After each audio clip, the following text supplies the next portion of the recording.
Short answer: yes. The name Nanotyrannus was proposed largely because early researchers lacked a clear growth series of juvenile Tyrannosaurus rex fossils and assumed the small, lightly built skulls they found represented a separate species rather than young T-Rex. Here is the fuller explanation. When the first small tyrannosaur skulls were discovered in the 1940s and 1980s, paleontologists did not yet have many examples of clearly juvenile T-Rex specimens.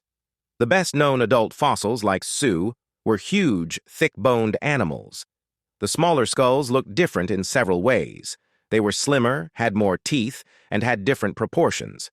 Because of those differences, some researchers concluded they were not immature T-Rex at all, but a distinct genus. In 1988, Robert Bakker and colleagues formally named one of these specimens Nanotyrannus lancensis, meaning dwarf tyrant. At that time, the fossil record of tyrannosaurs was very incomplete. Scientists had many adult specimens and a few fragmentary pieces, but almost no well-preserved individuals that clearly represented teenagers or younger growth stages.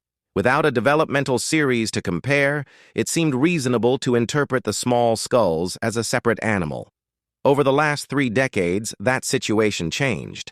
New discoveries filled in the gaps. Specimens like Jane and Petey, along with several others, showed a clear pattern of growth from small, slender, toothier tyrannosaurs into massive, robust adult T-Rex forms.